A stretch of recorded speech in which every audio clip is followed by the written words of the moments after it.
Oh là, c'était si dur? Bah quand même, hein. C'était pas des mots du genou en face. Hein. Puis aller se battre à plusieurs milliers de kilomètres, merci mais non merci. Bah ça tombe bien, t'y retournes pas. Quoi? Ah non, on n'est pas loin de les avoir là, faut organiser une nouvelle armée, retourner... Tut, on a d'autres problèmes, on laisse tomber de ton côté.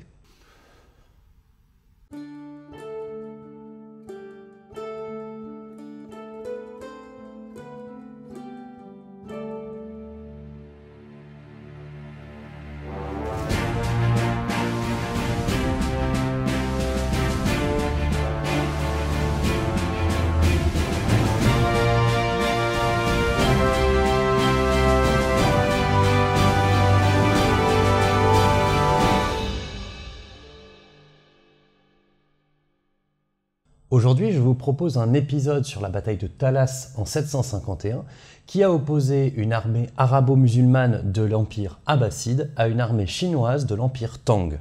Le tout situé en Transoxiane, ce que je suis sûr que vous pouvez tous situer allègrement sur une carte. Avec cette bataille, nous allons tenter d'explorer plusieurs aspects d'une situation historique bien particulière. On va pouvoir découvrir deux empires non européens, regarder comment a été organisée leur armée, mais aussi voir ce que cette bataille a pu représenter. Est-elle une bataille à la marge ou une bataille décisive? A-t-elle marqué un tournant? Comment a-t-elle été vécue par deux pouvoirs situés à plusieurs milliers de kilomètres? Pour explorer tout cela, nous allons nous permettre une vidéo un peu plus longue, mais pas trop technique. Et pour une fois, nous n'allons pas faire un, mais 4 contextes. 2 avant et 2 après la bataille. Donc ne perdons pas de temps et analysons le comment et le pourquoi de cette bataille de Talas en commençant par l'Empire Tang.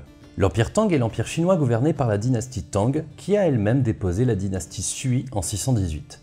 Cette dernière avait unifié un territoire qui reste stable à partir de 581. De ce cœur stable, disons les bassins du fleuve Jaune, du fleuve Bleu et du delta de la rivière des Perles, les Tang ont connu plusieurs extensions et réductions vis-à-vis des nomades turco-mongols, des Coréens, des Tibétains ou de l'Asie du Sud-Est. Jusqu'en 751, cette dynastie s'appuie donc sur un territoire constant et une administration centralisée. On notera la parenthèse de l'impératrice Wu Zetian qui essaie de mettre en place la dynastie Zhou de 690 à 705. Mais bon, on va pas faire toute une histoire des Tang, et on sait toujours pas où est la Transoxiane, donc rapprochons-nous de l'époque qui nous intéresse. En 742, la Chine connaît alors une apogée territoriale avec une grande extension vers l'ouest, jusqu'à la Transoxiane, large espace débouchant des chaînes de montagnes himalayesques. Si on y rajoute la Sogdiane, dont les espaces se recoupent avec la Transoxiane, c'est une zone de transition pour le commerce avec la fameuse route de la soie. C'est un espace particulièrement morcelé, donc on va s'éviter des mots de tête en rentrant trop dans les détails. Il reste que par cette zone transitent de nombreux biens, chevaux, métaux, esclaves, soie, puisque c'est la porte d'entrée vers l'ouest de la Chine qui ne peut pas passer par l'Inde. Donc la région a son importance. Les Chinois ont eu des contacts avec les Perses sassanides au-delà de cette région jusqu'à l'effondrement de ces derniers. On y revient après si vous le voulez bien. Mais bon, jusqu'alors ils n'avaient jamais vraiment cherché à contrôler la région. À peine quelques tribus pour asseoir leur domination, mais même ça c'était limité. En même temps, il faut bien comprendre que l'Empire Tang a d'autres problèmes plus importants. En effet, il a des voisins plus que remuants. Déjà, il y a la frontière nord et ses tribus turco-mongoles, qui oscillent entre division et unité, avec en dernière en date le Khaganat ouïghour qui menace. Oui, alors, ils ont fait du chemin depuis, mais c'est bien cette population qui, actuellement dans le Xinjiang, connaît un génocide culturel mené par la Chine de Xi Jinping.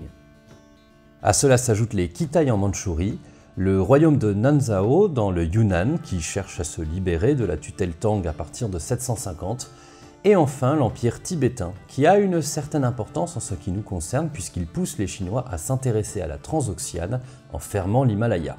Autant dire que les Tang n'ont pas le temps de s'ennuyer. D'ailleurs, entre les extensions et la défense de l'empire, ils ont récemment réformé leur armée. En 737 pour être exact. L'occasion pour nous de parler de l'armée Tang pour comprendre ses enjeux, mais également ses compétences. Commençons déjà par voir à quoi ressemblait cette armée Tang avant la réforme de 737. Alors, l'armée fonctionnait selon un système de levée, le Fubing, au sein de familles ayant une obligation de service militaire héréditaire. Les hommes ainsi recrutés financent leur armement, mais sont en échange exemptés de taxes et de corvées. La levée régulière avec entraînement en hiver et un système de tournante pour fournir les garnisons aux frontières, tout en permettant les cultures. Pour les campagnes offensives, il était possible d'organiser des armées expéditionnaires, en général de 20 000 hommes. Alors attention, ce n'est pas parce que ce sont des levées qu'il s'agit de milices. Ce sont plutôt des troupes entraînées, encadrées par des officiers professionnels. Simplement, les soldats n'ont pas pour seule activité leur engagement militaire. Mais ce fonctionnement a tout de même des limites, qui d'ailleurs vont motiver la réforme dont nous allons parler. En effet, si les 633 Fubing à l'apogée de ce système permettent de lever jusqu'à 600 000 hommes, il est presque impossible d'organiser des campagnes longues puisque les hommes doivent rentrer régulièrement. Sans parler de l'usure de leur équipement qui n'est pas pris en charge par l'administration, ce qui fait que ce retour au champ est une nécessité à la fois économique et pratique, et ce même d'un point de vue militaire. Les Tang décident donc de glisser progressivement vers une armée entièrement professionnelle, d'abord en poussant les levées à rester un peu plus longtemps que prévu, puis en actant en 737 le passage à une armée de métier. Les troupes deviennent alors des jianers, et on organise le territoire en 10 régions militaires responsables de la défense des frontières, avec pour les 5 plus importantes entre 55 et 91 000 hommes. Jusqu'à presque la moitié de ces forces sont gardées en réserve stratégique, tandis que le reste sert de garnison aux forteresses. Chaque région a son gouverneur militaire, le Jiedushi. En cas de crise, il est effectivement prévu de lever des milices d'urgence, Tuanlien, mais les forces militaires des Tang sont bien rendues permanentes. Alors, ça permet plein de choses ce système, mais ça pose également 2 problèmes. Déjà, ça coûte très cher, multipliant par entre 6 et 7 le budget militaire. Mais surtout, ça donne un pouvoir aux Jiedushi, qui ont leur région et leurs forces armées à gérer, ce qui les pousse petit à petit à s'autonomiser du pouvoir central. Mais ça, on verra les conséquences à la fin. Bref, en 751, on a donc une armée chinoise professionnelle, répartie entre les différentes régions militaires, le tout complété par des troupes auxiliaires tirées des différentes populations de l'Empire ou de ses marges. Bon, mais alors, à quoi elle ressemble cette armée? Rien d'exceptionnel, centrée sur l'infanterie et la cavalerie. Cette dernière chez les Tang est de plus en plus influencée par les nomades turcs, soit une cavalerie légère centrée sur l'arc et la lance. Ceci étant, elle garde une composante lourde, cataphractaire, centrée sur le choc. Cette cavalerie lourde a une origine lointaine, remontant au Jin au 3e et 4e siècle. C'est la cavalerie traditionnelle. Pour l'infanterie, elle est organisée en échelons de 10, Huo, puis 50, Dui, et enfin 200, Tuan. L'échelon central, c'est plutôt le Dui, qui a son propre étendard. Comme les troupes s'organisent sur 5 rangs de profondeur, ça se comprend. Elle mixe d'ailleurs les lanciers, Pupin, et les archers, Puché. Oui alors, visiblement il y a autant d'arbalétriers que d'archers. Je rentre pas trop dans les détails, mais il y avait théoriquement 1/5 de l'armée en archers et 1/5 en arbalétriers, ce qui fait beaucoup de tireurs. Enfin, d'un point de vue global, l'armée se déploie avec au centre l'infanterie, organisée sur 2 lignes en quinconce, et aux ailes la cavalerie. Notez d'ailleurs que l'infanterie est censée être entraînée à ouvrir ses rangs pour laisser passer la cavalerie, pour permettre ainsi des charges ou la poursuite. Voilà l'armée chinoise en 751, qui est donc une armée de métier réformée depuis moins de 20 ans. Cette année-là, les Chinois sont à l'offensive dans la région qui nous intéresse. Après avoir frappé durement l'Empire tibétain, les Chinois ont repris un contact franc avec la Transoxiane. Lors d'un conflit entre Ferghana et Tashkent, 2 pouvoirs locaux en concurrence, Cao Xianche, général coréen au service des Chinois, est envoyé au soutien de Ferghana. Le roi de Tashkent accepte sa défaite, mais malgré un accord, il est mis à mort. Tandis que Cao Xianche va célébrer sa victoire dans l'Empire, le fils du roi de Tashkent va demander de l'aide à un empire voisin, l'Empire abbasside. Ce qui nous fait une transition toute trouvée pour aborder l'autre acteur de cette bataille de Talas. C'est toi qui écris l'épisode, arrête de faire genre c'est naturel. On va mettre tout ce qu'on a dit jusque-là de côté pour s'intéresser à ce fameux empire abbasside. Un empire arabo-musulman qui a changé de dynastie il y a à peine 1 an.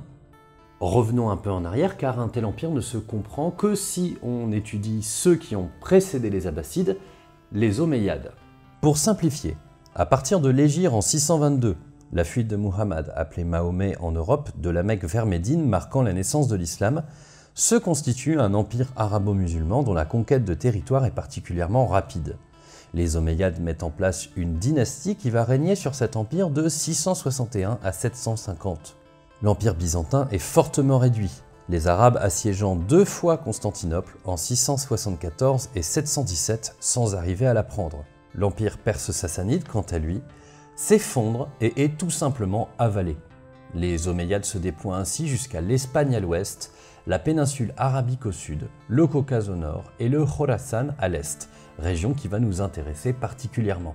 Alors on va pas se le cacher, je ne vais pas pouvoir me permettre de rentrer dans des détails que de toute manière je ne maîtrise pas. De nombreux sujets sur l'apparition de l'islam, l'expansion arabo-musulmane ou le renversement des Omeyyades par les Abbassides sont très complexes à étudier et sont souvent sujets à beaucoup d'idées reçues. Si vous souhaitez développer, je ne saurais que trop vous rediriger vers la chaîne Averroès et notamment ces 6 vidéos pour ce qui nous concerne, lien en description. En attendant, nous, on va se concentrer sur les aspects militaires pour essayer de savoir quelle armée a bien pu rencontrer celle des Tang à Talas. Vous vous en doutez, une expansion aussi rapide à une époque aussi éloignée ne nous a pas laissé beaucoup d'éléments sur sa forme. Mais les Omeyyades mettent en place 2-3 choses qu'il va nous falloir discuter, puisque les Abbassides en héritent en prenant le pouvoir. Déjà, il n'y a pas d'armée omeyyade homogène, mais plutôt plusieurs armées locales. Une d'Égypte, une d'Irak, une de Syrie, une du Khorasan, etc. L'organisation de ces armées reprend l'organisation tribale des Arabes, le Nazab, et une grande autonomie est laissée aux généraux. Progressivement, les Omeyyades mettent en place une administration à travers des bureaux, les Diwan. Celui qui nous intéresse plus particulièrement, c'est le Diwan al-Jun, un bureau que chaque armée doit entretenir. Les hommes qui s'inscrivent sur le Diwan al-Jun s'engagent à répondre à l'appel de l'armée, et en échange, ils reçoivent un traitement, l'appât, et des vivres pour la campagne, l'arzak. Ce n'est pas très clair, donc je ne vais pas développer, d'autant plus que chaque armée a l'air de faire sa propre tambouille. Et il y a visiblement plein d'autres concepts, comme le carrage, le fait de louer des terres à un cultivateur pour faire rentrer de l'argent, ou le mauna, une paix spéciale pour l'entretien de l'équipement. Bref, beaucoup de choses. On peut au moins dire que les différentes armées omeyyades sont organisées avec des variations entre elles. Et une armée nous intéresse plus particulièrement, celle du Khorasan, puisque c'est sur elle que les Abbassides s'appuient pour renverser les Omeyyades. Alors, on va se pencher sur cette armée et tout, mais avant, une petite parenthèse sur ce qui est souvent nommé la révolution abbasside. Très rapidement, la prise de pouvoir de ces derniers contre les Omeyyades, qui s'est faite militairement, a été vue comme un véritable renversement, social, politique, idéologique, religieux, etc. Il s'avère que ce n'est plus trop ce qu'en pensent les historiens et historiennes. En réalité, on perçoit de nombreuses continuités entre les Omeyyades et les Abbassides, notamment durant les premières années. Et nous, on va pouvoir le sentir militairement. Car oui, c'est bien grâce à l'armée du Khorasan qui se renforce plus ou moins secrètement, induisant un début de professionnalisation, que les Abbassides renversent les Omeyyades. Mais ils conservent pas mal de structures. On a toujours le Diwan al-Jun, l'Arzak, l'Aka, etc. Ça va évoluer, mais en 751, un an après leur prise de pouvoir, c'est pas le cas. De même, la composition de cette armée du Khorasan, que l'on a longtemps pensée iranienne, s'avère être bien plus arabe. Les troupes seraient composées d'Arabes installés dans la région depuis sa conquête au siècle précédent, plus l'intégration de quelques éléments iraniens récemment convertis à l'islam et peut-être même des esclaves. Mais, renversement politique de l'inscription au Diwan al-Jun de cette armée, la dimension tribale, le Nazab, est effacée pour être remplacée par une simple origine géographique. Et ça, à long terme, ça va jouer sur l'évolution de l'armée de l'Empire abbasside, puisque ce dernier va s'appuyer sur l'armée du Khorasan pour constituer sa force militaire. Mais encore une fois, en 751, c'est pas encore vraiment un changement visible. Bref, mais pourquoi ça nous intéresse tout ça? Eh bien déjà, ça nous fait parler d'une armée pas bien connue, on peut toujours en profiter. Et puis aussi, c'est pour vous donner une idée de la genèse de l'Empire, du pouvoir et de l'armée qui va se retrouver opposée à celle des Tang. Car il semblerait que c'est une partie de cette armée du Khorasan qui est envoyée à Talas. Alors jetons un œil, comme avec les Tang, à ce que cette armée avait à disposition.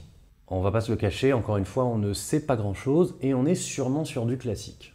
Si les armées arabo-musulmanes semblent s'appuyer à leur départ sur une cavalerie très légère et mobile, celle-ci s'alourdit à la fin des Omeyyades. Bon, comme c'est pas le sujet, je ne développe pas, mais c'est carrément débattu cette idée d'une armée très légère comme armée d'origine. On développera un autre jour, mais pas impossible que ce soit plutôt de l'infanterie montée, voire remarque. Bref, la cavalerie de l'armée du Khorasan est influencée par celle des Perses sassanides récemment vaincus. On l'a déjà rencontré dans la vidéo sur Dara. On aurait donc de la cavalerie lourde de choc et de la cavalerie légère en déclin, de plus en plus restreinte à des missions de couverture ou d'éclairage. Oui bon, on peut pas avoir des armées méga différentes tout le temps non plus. Mais il y a quand même 2-3 petites choses. Côté infanterie, on privilégie la longue lance et le bouclier. Il y a des troupes assez bien protégées, mais c'est l'élite. La côte de maille, c'est pas la norme. En fait, cette infanterie a l'air d'avoir une très forte tendance défensive, même si petit à petit, elle intègre des armes de corps à corps proches comme des haches ou des masses. Impossible pour moi de vous dire dans quelle proportion ni quand ces transformations s'opèrent. Les lanciers doivent ainsi couvrir des archers sans protection dont le feu dense doit produire des blessures et de l'usure sur l'adversaire, préparant ainsi le choc de la cavalerie. Il faut insister sur cet aspect défensif qui obtient des résultats de loin. Culturellement, les premières armées arabes semblaient friandes des tactiques de harcèlement. Le bon vieux hit and run, le halkar wa al-far. Remarque à nuancer encore une fois, il est possible que ce halkar wa al-far était une méthode bédouine et non sédentaire.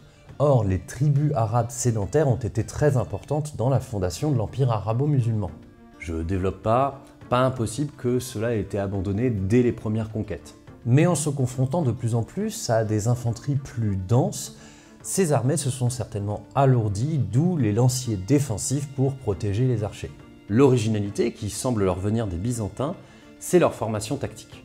Certes, ils ont le principe de la ligne continue, avec centre sur deux lignes, lancers puis archers et cavalerie aux ailes, mais ils ont également la possibilité de s'organiser en escadrons combinant les trois armes, le cardus. En gros, de la cavalerie de choc pour charger, de l'archerie pour harceler et des lanciers pour couvrir.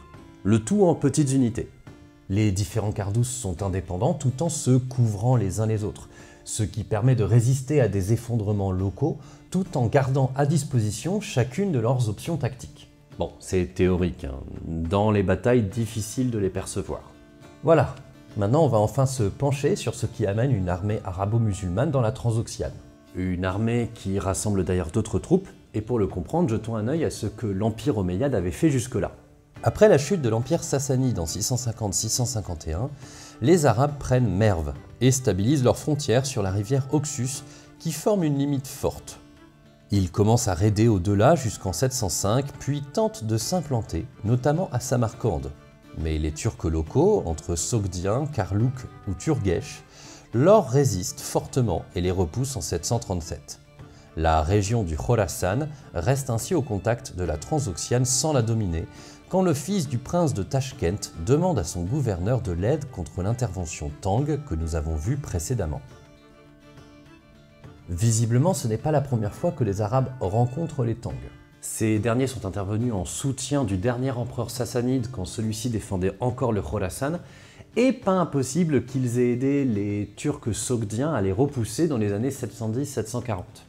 Du coup, petite remarque au passage, l'intérêt pour la Transoxiane n'est pas une nouveauté de l'Empire abbasside. Déjà sous les Omeyyades ça avait commencé avec de sérieux accrochages. Je précise car si les Abbassides ont plus d'intérêt vers l'Est et l'Iran que les Omeyyades plutôt tournés vers l'Ouest et la Méditerranée, il n'y a pas rupture. Bref, en 751, le gouverneur du Khorasan entend l'appel et envoie une armée commandée par un certain Ziyad ibn Salih. Cette armée ne doit pas être bien grande puisqu'une bonne partie était certainement engagée à l'ouest pour soutenir la prise de pouvoir abbasside. Mais elle était complétée par des contingents de Turcs locaux et des Tibétains unis contre l'ennemi Tang. Ce dernier renvoie bien l'armée commandée par le Coréen Cao Xianche dans la région. Tandis que Ziyad ibn Salih prend la ville de Talas, les deux armées convergent, on ne sait pas trop où ni comment, pour se rencontrer aux abords de la rivière Talas. Bon, pour les forces dans chaque camp, c'est assez flou, mais on doit être autour de 30 à 40 000 hommes de chaque côté, avec peut-être un petit avantage numérique pour les Abbassides. Je peux pas faire beaucoup plus. Les sources des deux côtés exagèrent comme pas possible, mais 30 à 40 000, c'est pas vraiment déconnant pour ce qu'on a vu jusque-là, surtout quand on y rajoute les contingents locaux.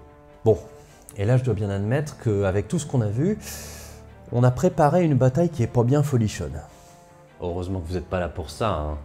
Le déroulé de la bataille est bien évidemment flou, les sources, dont on va reparler tout à l'heure, se contredisent et ne rentrent pas vraiment dans les détails. On va s'en donner une idée générale.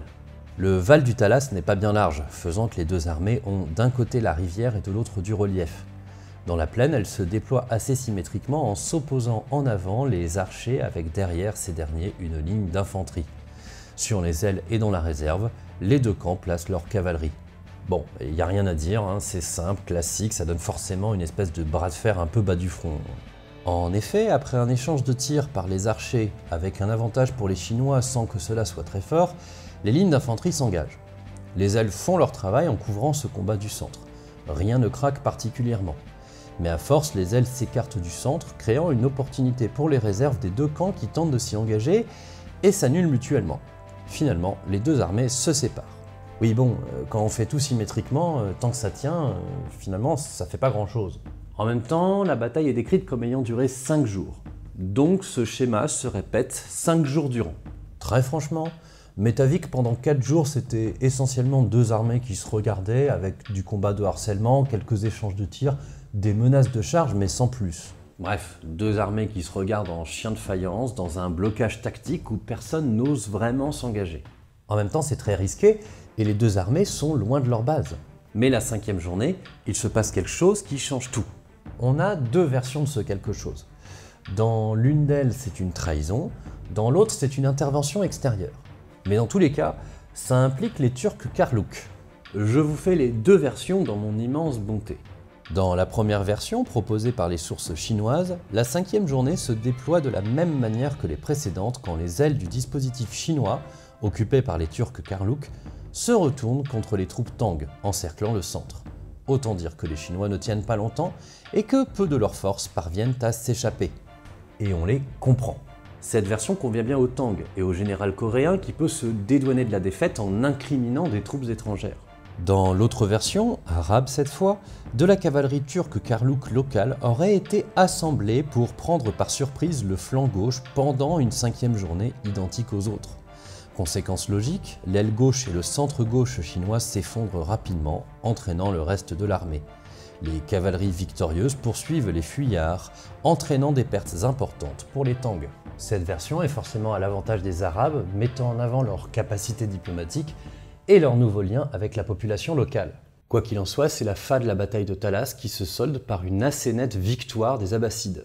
L'armée Tang est rompue, elle se replie en Chine, et cela marque la fin des prétentions Tang dans la région. Mais l'armée abbasside se replie également sur Samarcande, marquant la fin des prétentions du gouverneur du Khorasan sur la région. Certainement marquée par une telle bataille, l'armée n'avait sûrement plus les moyens humains ou logistiques pour continuer. Mais pour comprendre les conséquences à court, moyen et long terme de cette bataille, il va nous falloir nous pencher sur la suite et donc refaire du contexte sur l'Empire Tang et l'Empire abbasside. Ah, je vous avais dit qu'on allait prendre notre temps, car cette bataille parvient quand même à être ignorée par les deux empires tout en marquant un jalon important. Car oui, la bataille n'est ni vécue comme terrible par les Tang, ni particulièrement célébrée par les Abbassides. Pour le comprendre, commençons par nous pencher sur les Tang. En 751, Talas est une défaite, certes, mais pas la plus coûteuse ni la plus importante de l'année. En effet, une armée en Mandchourie contre les Khitans a été mise en déroute, visiblement à cause d'une trahison, mais surtout, une armée de 80 000 hommes envoyée dans le Yunnan contre le royaume de Nanzhao a été écrasée, perdant dans les 60 000 hommes. Mauvaise année pour les Tang que 751. Du coup, bon, Talas ils s'en foutent un peu. Il y a plus important à leurs yeux. En effet, les Tang décident plutôt d'insister dans le Yunnan contre Nanzhao et rebelote, leur armée est écrasée en 754. Et comme si tout cela ne suffisait pas, vous vous souvenez le système de gouverneurs militaires dont je vous avais parlé tout à l'heure? Eh bien, l'un d'entre eux, Han Lushan, un Sogdien d'ailleurs, se révolte contre le pouvoir Tang en 755, menant à une guerre civile qui dure jusqu'en 763. Un poil vénère. À la fin, l'état Tang est ruiné, la démographie s'est effondrée.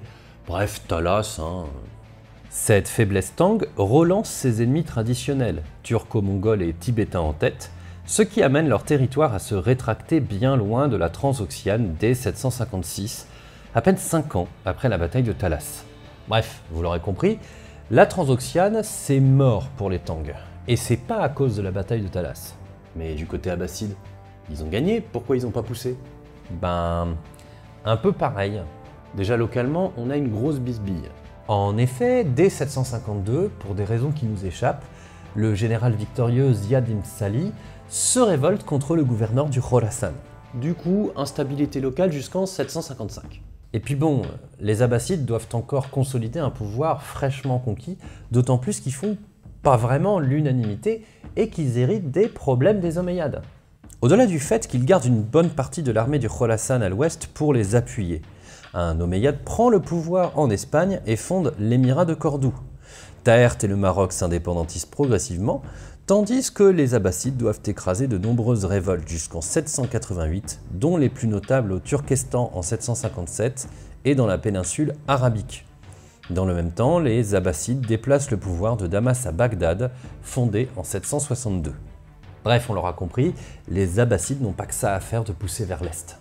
À la fois du point de vue du pouvoir local et du point de vue du pouvoir central. Finalement, le territoire arabo-musulman se stabilise, faisant entrer Talas dans ce qu'on pourrait appeler une bataille d'arrêt, bien qu'elle soit une victoire.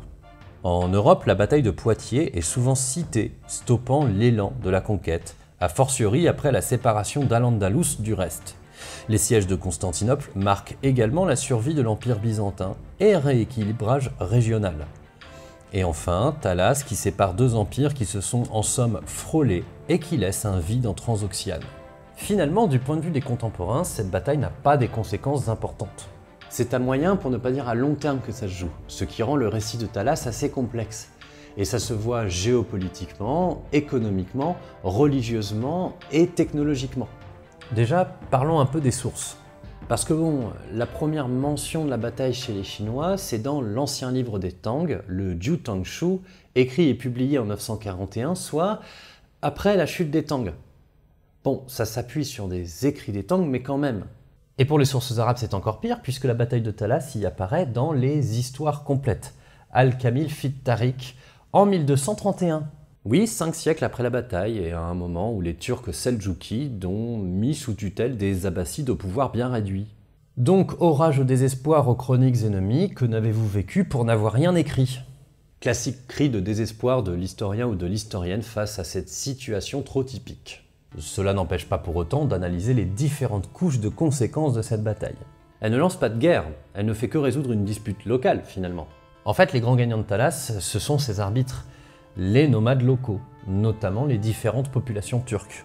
Et cela ne se perçoit que pendant les siècles qui passent. Et évidemment, tout ça est renforcé par d'autres événements. Talas n'est pas la seule cause. Toujours est-il que la bataille crée un mouvement. Elle éloigne durablement les Chinois de la région et marque une limite orientale à l'empire arabo-musulman. Conséquence de quoi la région de la Transoxiane devient un espace assez ouvert pour les pouvoirs locaux, relativement instable. Conséquence économique logique, la route de la soie en est perturbée et les Chinois commencent à chercher d'autres débouchés.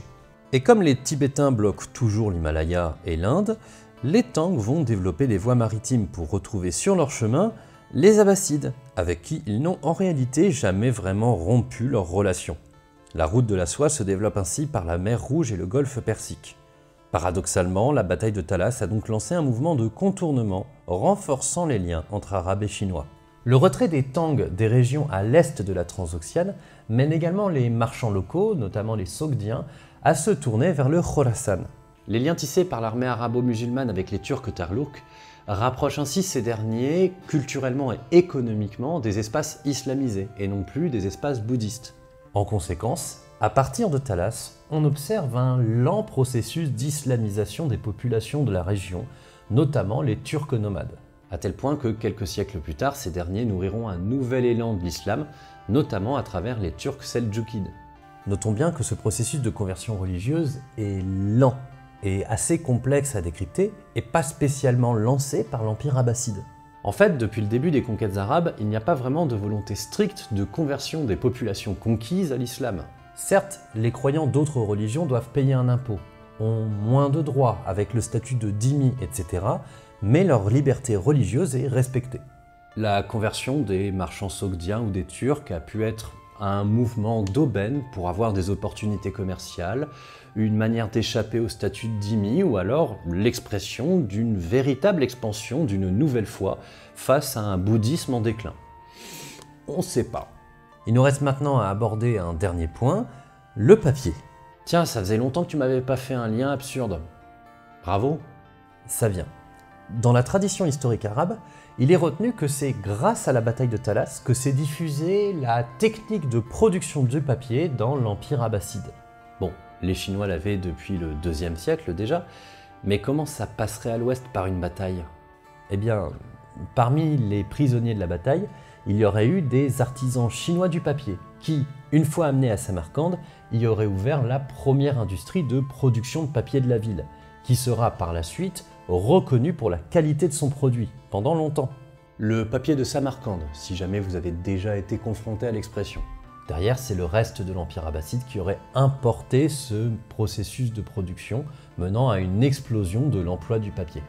Un produit très important dans le développement culturel et religieux de cette dynastie. Bon, il s'avère qu'aujourd'hui, on pense bien plus à une légende urbaine qu'à une vérité quand on parle de ça. Pour plusieurs raisons. Déjà, on a des traces d'utilisation de papier à Samarcande dans les années 720, soit 30 ans avant la bataille de Talas. Ensuite, les moines bouddhistes, très présents dans la région, avaient déjà une forte culture de l'emploi du papier, qu'ils auraient aidé à propager.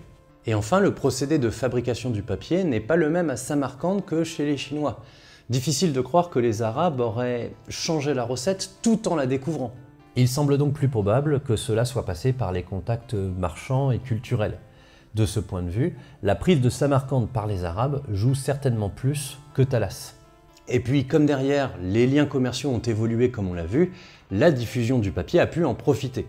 Et voilà donc pour Talas une bataille méconnue mais sur laquelle pèsent pas mal d'évolutions qui, à long terme, révèlent quelques tendances. Il est évidemment impossible de lui prêter une centralité à tout ce que nous avons vu, mais elle fonctionne comme un pivot, un repère à la fois temporel et régional. Deux empires se sont touchés du doigt, puis ont laissé la région concernée par leur conflit. Mais le léger avantage arabo-musulman, suivi de l'abandon des Chinois pour des raisons internes, a nourri des dynamiques dont on retrouve les échos plusieurs siècles plus tard. Notons tout de même, car je tiens à le signaler, qu'on n'est pas à l'abri de plusieurs limites quant à mon travail sur cette vidéo. Je ne maîtrise ni les Abbassides ni les Tang, et pas impossible que j'ai eu quelques petits problèmes de prononciation.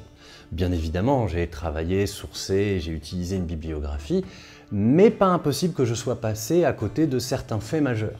Aussi, cette vidéo aura peut-être le droit à quelques correctifs, quitte à s'intéresser à chacun des deux empires indépendamment. D'ailleurs, notez qu'il y a un épisode de Quand l'histoire fait date d'Arte avec Patrick Bourcheron sur la bataille de Talas, si ça vous intéresse. Sinon, si c'est votre domaine, n'hésitez pas à me signaler des bibliographies plus pertinentes. Et voilà, c'est la fin de cet épisode, j'espère qu'il vous a plu. Quant à moi, je vous remercie de m'avoir écouté et je vous souhaite une bonne journée.